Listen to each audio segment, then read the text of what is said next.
लिंग तो भद्र का अर्थ श्री रामदास जी कहते हैं, हे विष्णुदास, अब मैं अपने गुरु के महद ब्रह्म स्वरूप चरण कमल को प्रणाम करके संसार तारक एक आध्यात्मिक कथा सुनाऊंगा। किसी ने पंचविंशति लिंग तो भद्र की रचना क्यों की, अब उसका स्पष्ट तत्व बतलाता हूँ। पहले लिंग तो भद्र इस शब्द का अर्थ बताते हुए कहते हैं कि लिंग को गमक, ज्ञान अथवा ज्ञापक नाम से पुकारा जाता है। पीयूष अर्थात अमृत का वपन करने से वापी का वापी ये नाम पड़ा है। भद्र यानी कल्याण का समीक्षण करने से भद्र का भद्र नाम रखा गया है। प्रत्येक साधन में उसके साध्य शब्द बतलाए जाते हैं। तस्मिन् शुक्लमत नीलम आदि श्रुतियों के कथानुसार उपासना के लिए वाण की भी आवश्यकता पड़ती है। वह पर ब्रह्म ही लिंग एवं मंगलवाचक भद्र शब्द से अभिहित होता है। मंगल का भी मंगल करने वाला शिव अर्थात शांत कहलाता है। हृदय के तले जिसमें सब प्राणी लीन हो और सृष्टि काल में उसी में से निकल आए, उसी को लिंग कहते हैं। ऐसा कौन है? वह परम योग, कला रहित तथा परम मंगलकारी शिव है। सत्य, रज और तम ये तीन वर्ण माया की चाल से विष्टित है।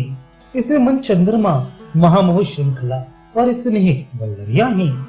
इन सबसे आत्मा उसी तरह विष्टित है जैसे आकाश से घटपट आदि जगत के पदार्थ विष्टित रहते हैं। उस पर भी तंतु के समान अहंकार ने उसे चारों ओर से घेर रखा है। इसी से 84 लाख योनियों की उत्पत्ति हुई है। उनमें गुणों का उसी तरह समावेश हो जाता है जैसे एक कपड़े पर कई रंग चढ़ा दिए जाए जिसके का रंग विचित्र प्रकार का हो जाए। सृष्टि के पहले केवल एक तत्व यानी ब्रह्म था। माया के योग से उसमें बहुत प्रकार की कामनाएं उत्पन्न हुई। तब उसे अकेले ब्रह्म ने माया योग से अपनी इच्छानुसार उस अकेले रूप से बहुतेरे रूप बना लिए। इसके अनंतर श्रुतियों ने ब्रह्म की उत्पत्ति के लिए तब जलास इस श्रुति से उस ब्रह्म की प्रार्थना की, तब ब्रह्मा की उत्पत्ति हुई। यद्यपि ये सब कार्य हुए हैं तथापि मोहवश इसमें ब्रह्म की स्थिति नहीं हो सकती। जब तक अहम भाव है तभी तक इस संसार का विस्तार है। अहम इस ग्रंथि के भिन्न होते ही न संसार रहता है और न उसका आश्रय ही रहता है। तेज के विलीन होते ही जल का भी नाश हो जाता है। जैसे कि निद्रा के नाश होने के साथ ही स्वप्न भी नष्ट हो जाता है। इसलिए जिज्ञासु को चाहिए कि विरक्त साक्षात ब्रह्म स्वरूप तथा रोग शोक रहित किसी सद्गुरु की शरण ले, जबकि उसके उपदेशों से वह प्रबुद्ध हो जाए और अपनी आत्मा में ही सिद्ध हो जाए। अपने जगत स्वरूप चित्त को ब्रह्म भाव से देखे। सब प्राणियों के हृदय में वह अमल ईश्वर निवास करता है। वह एक अद्वितीय और सर्वश्रेष्ठ है। न उसका अंत है और न प्रज्ञा आदि लक्षणों से ही वो जाना जा सकता है। वह अक्षर अर्थात कभी नष्ट न होने वाला, सच्चिदानंद, अजर, अमर और सबसे श्रेष्ठ विद्वान है। इसलिए वह निर्विकार, निराकार और निरामय कहलाता है। उसका ना कोई रूप है न लिंग है। वह अकेला रहकर भी गणना से परे है। वह अपनी माया के साथ लिंग रूप में दिखता है किंतु वास्तव में रहता अकेला ही है। पुरुष, प्रकृति, व्यक्त, अहंकार ये चिन्ह उस लिंग रूप ब्रह्म को पहचानने के लिए बताते हैं। प्राणियों का कार्य, कारण, सत्य, रज, तम इनको भी कुछ लोग आत्मा का लक्षण बताते हैं। कुछ लोग 10 इंद्रिय तथा मन और बुद्धि इन 12 को भी उसके चिन्ह बतलाते हैं। इस प्रकार उस परमेश्वर के लिंगों का विचार किया गया है। ऊपर बतलाए हुए सब चिन्ह कार्य के हैं। इसके अतिरिक्त कारण के भी बहुत से लिंग हैं। इन लिंगों की संख्या सैकड़ों, हजार, 10,000 एवं करोड़ों पर्यंत है। उस मंगल में परमात्मा की तो संसार की समस्त वस्तुएं ही व्यापक है, लेकिन वास्तव में वही सर्वप्रधान तत्व है और उसका कोई सजातीय और विजातीय नहीं है। अच्छी तरह विचार हो जाने पर यही निश्चित होता है कि वह केवल तंतु ही है, पद आदि नहीं। जिस तरह बिंदु मात्र से वो आकार आदि मात्राव्यात्मक कहा जाता है, उसी तरह वह ब्रह्म, ईश्वर या हरि अकेला रहता हुआ भी 5 प्रकार का है। सद्योजात आदि रूपधारी विधि ब्रह्म और शिव भी पांच ही पांच प्रकार का है। ये स्वयं शुद्ध साक्षी प्राज्ञ तेजस तथा विश्व रूप है। नाम और रूप के भेद से वह सत्य चित्त तथा आनंद तीन प्रकार का है, किंतु वह अकेला ही है। ब्रह्म वेदम इस श्रुति से भी यही सिद्ध होता है कि वह अकेला ब्रह्म ही पांच प्रकार का हुआ था। प्रधान महत्व अहंकार पांच तन मात्राएं और आठ प्रकृतियां ये शास्त्रों में बतलाई गई हैं। उन आठों मूर्तियों का स्वरूप सद्भव शर्व आदि नामों से विख्यात है और मायावश वे आठ वस्तुओं के नाम से भी अभेद होते हैं। आठ ज्योतिर्लिंग द्वादश आदित्य 10 इंद्रियां मन और बुद्धि इन नामों से भी वह विश्व में स्पष्ट दिखाई देता है।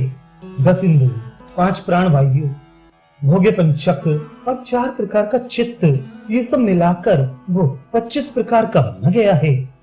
84 लाख योनियां ही उसके भोग रूपी घर का विस्तार है। भ्रांतिवश या गुण कर्म के भेद से उसी में इन सबकी कल्पना की जाती है। जागृत स्वप्न और सुषुप्ति ये आत्मा के भोग स्थान ही।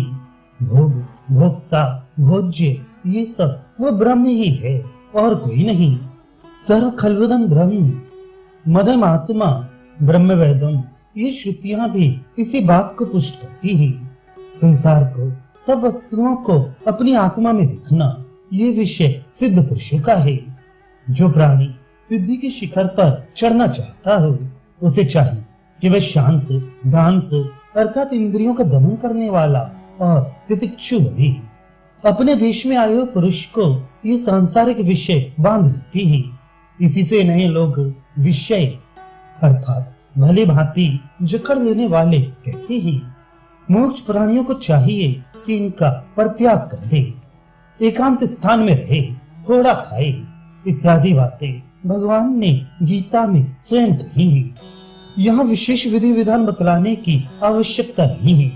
हृदय में ज्ञान का प्रकाश होते ही सारे शास्त्र समाप्त हो जाते हैं।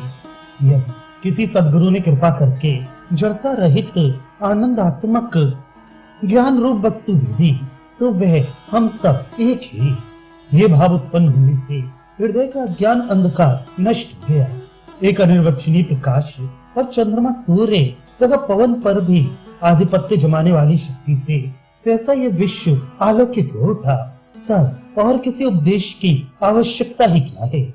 सीधी और टेढ़ी 40 रेखाएं बराबर बराबर खींचे, उनके 39 कोष्ठकों में 2 पर्दियां बना दे। 7 कोष्ठकों के बाद पहली पर्दी बनाकर बाकी पर्दियां 5-5 कोष्ठकों के बाद बनाई।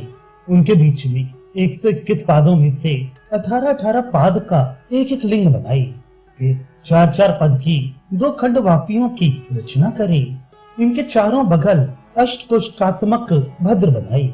इसके बाद 2 पाद की श्रृंखला, एक से चंद्रमा और 3 पाद की वल्लरी बना के इसके 3 बगल में 5-5 पाद की वल्लरियां बनाई। दूसरी पंक्ति में 3 पाद का चंद्रमा, 4 पाद की श्रृंखला, 9 पाद की वल्लरी, 9 पाद की 3 भद्र, 13 पाद की 2 वापियां, बगल में 2 लाल श्रृंखलाएं और 4 पाद से हरे भद्र की रचना करे। ये क्रम प्रत्येक पार्श्व भाग में रहेगा।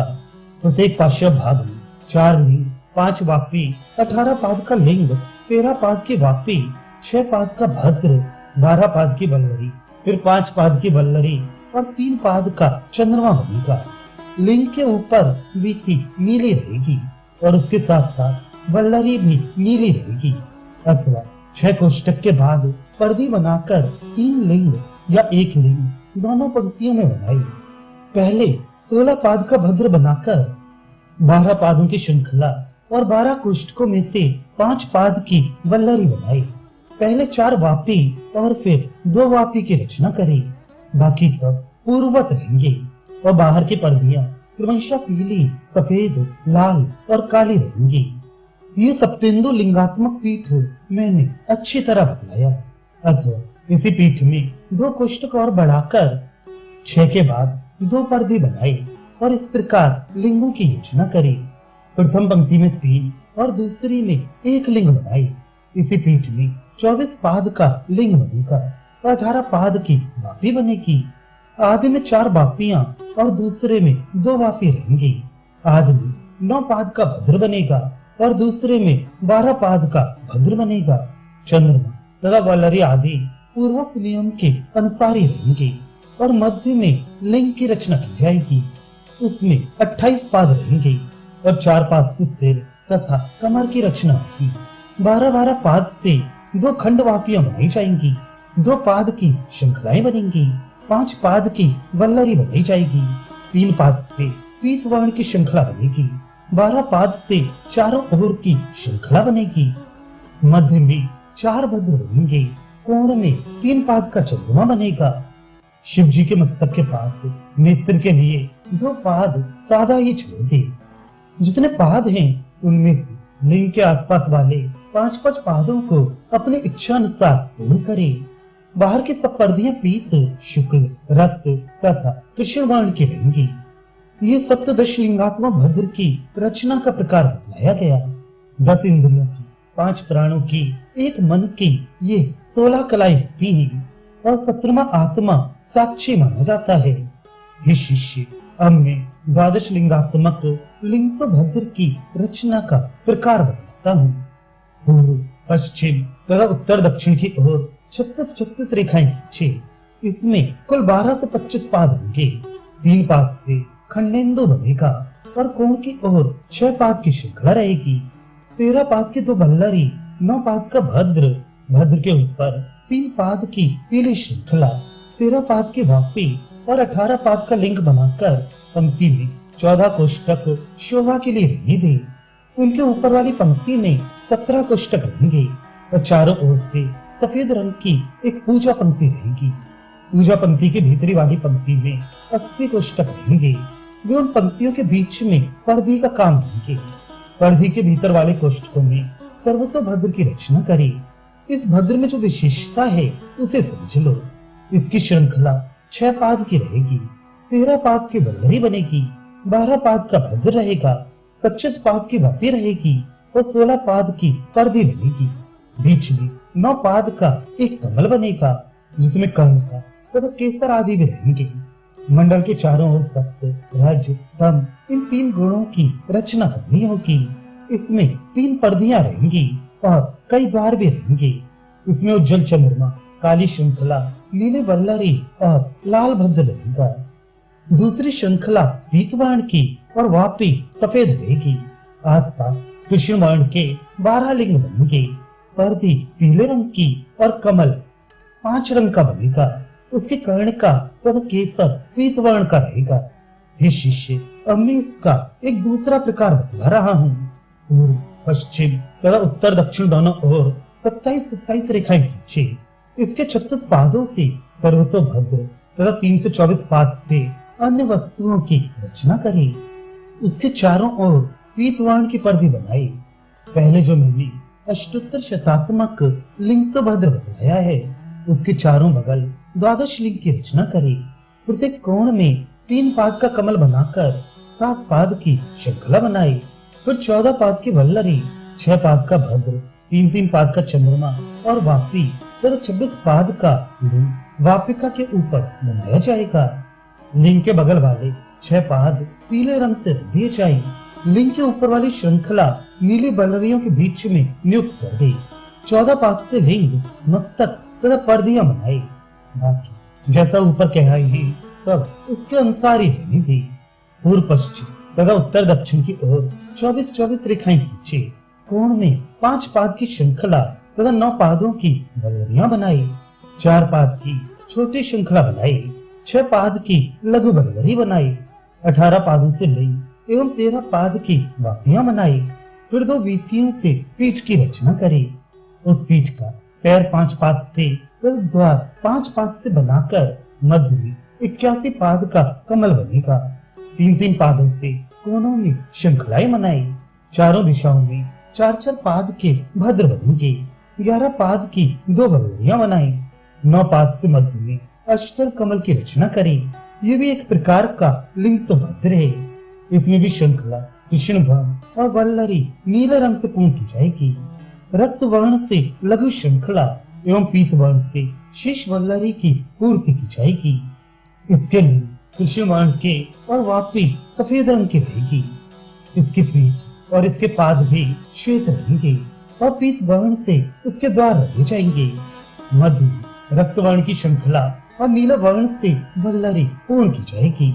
ये भद्र पीत वर्ण के रहेंगे और कमल की कर्णिका भी पीले रंग की रहेगी। कमल के दलों को सफेद या चित्र वर्ण से पूर्ण करे। बाहर 3 रेखाएं रहेंगी और क्रमशः उनका वर्ण उज्जवल रक्त तथा कृष्ण रहेगा। अब हम ऊर्ध्वलिंगात्मक अष्टलिंग भद्र की रचना का दूसरा प्रकार बताते हैं। उसे मन लगाकर सुनो। सीधी और तिरछी 28-28 रेखाएं खींचे। 27 कोष्ठक पर्यंत 6 कोष्ठक के बाद पंक्तियां रहेंगी। कोण में 3 पाद का चंद्रमा रहेगा और 5 पाद की श्रृंखला बनाई जाएगी। 12 पाद की वापी और 6 पाद के 6 भद्र बनेंगे। ऊपर के दोनों भद्र 12 पाद के रहेंगे और 18 पाद के भद्र बनाए जाएंगे। इन सबको अपने अभिमुख बनाए 13 पादों की कुल वापियां रहेंगी, जिसमें पश्चिम की ओर 3 वापी, पूर्व की ओर 1 वापी तथा 2 खंड वापी बनाई जाएंगी। शेष सब पूर्ववत रहेंगे।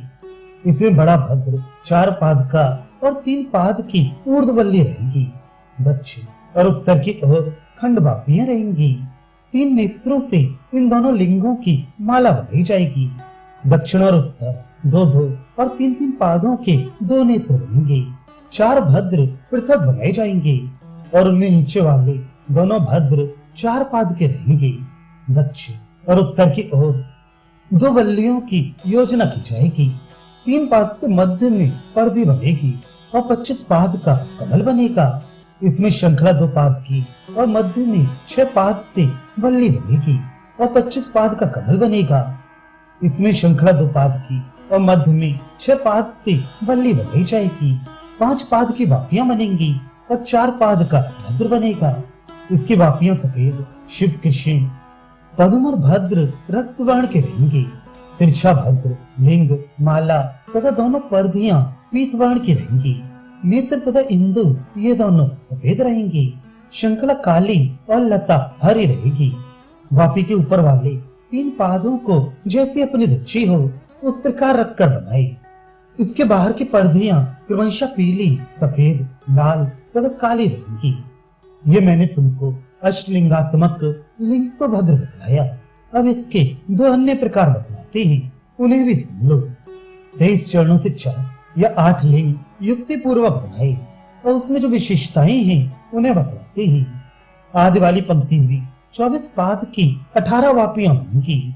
20 पाद का भद्र बनेगा। दूसरा लिंग 18 पाद का बनेगा। 9 पाद का भद्र बनेगा। बाकी सब पहले के समान बनेंगे। चतुर्लिंगात्मक भद्र में 18 रेखाएं खींचे। इसमें भी कोण का चंद्रमा 3 पाद का और कृष्ण वर्ण की श्रृंखला रहेगी। 7 पाद से नीले रंग की वल्लरी, 4 पाद से रक्त वर्ण का भद्र और भद्र के पास 18 पाद से कृष्ण वर्ण का महालिंग बनाए। शिव के पास 5 पाद की सफेद वापी बनाए। 1 पाद का एक पीला भद्र बनाए। मध्य में वापी, मस्तक पर श्रृंखला, बगल में पीले रंग के 3 पाद और लिंग, स्कंध में लाल वर्ण के 20 कोष्ठक बनाए। 16 पादों से पीत वर्ण की पर्दी और उसके आगे 9 पादों से विविध वर्ण की कर्णिका युक्त कमल बनाए। तीखी और सीधी 13 रेखाएं खींची। कोण में 3 पाद का चंद्रमा बनाए। पीले पवन से 6 पाद की वल्ली और रक्त वर्ण का भद्र बनाए। फिर उत्तर, पूर्व, दक्षिण तथा पश्चिम कोण में 12 पादों से 28 कोष्ठकों में महारुद्र का निर्माण करे। लिंग के बगल में तथा मस्तक के 8 कोष्ठकों को पीले रंग से रंगे। इसके मंडल में गौरी का लिंग बनाए। जो प्राणी इस मंडल का पूजन करता है उस पर गौरी प्रसन्न होती है। पूर्व और उत्तर की ओर 19 रेखाएं खींचे। कोण में 3 पाद का चंद्रमा बनाए। 5 पाद की श्रृंखला, 11 पाद की वल्ली और 9 पादों से भद्र की रचना करे। 24 पाद की वापी और 20 पाद की पर्दी बनाई। मध्य में 16 पाद का अष्टदल कमल बनाई। इस भद्र में चंद्रमा सफेद, श्रृंखला काली, वल्ली नीली, भद्र लाल, वापी सफेद, पर्दी पीले वर्ण की, कर्णिका लाल और विविध वर्ण का कमल बनाए। बाहर तत्व राज्य और तम रहेगा। इस सर्वतोभद्र को सब कामों में बनना चाहिए। यह सब लिंग तो भद्र की रचना का प्रकार मैंने बताया है। ये सब शिव की पूजा में ही काम लेंगे, विष्णु पूजन में नहीं। विष्णु पूजा में श्री राम लिंग तो भद्र का ही उपयोग करना चाहिए। प्रत्येक पूजन में एक देवता की ही प्रधानता रहती है। इसी बात को अब विस्तार पूर्वक बता रहे हैं। शिव की पूजा में लिंग उपास्य रहता है, इसलिए उसी का ध्यान करना चाहिए। इसमें उपासिका राम मुद्रा है और लिंग तो भद्र के समान ही इसमें भी आवाहन किया जाता है। राम तो भद्र विष्णु परक है। इसमें रमा राम ये वर्ण चिन्हित किए हुए रहते हैं। इसीलिए कुछ लोग राम तो भद्र को देवी परक भी कहते हैं। अस्तु कहने का भाव यह है कि ये भद्र सब कामों में प्रयोग किया जा सकता है।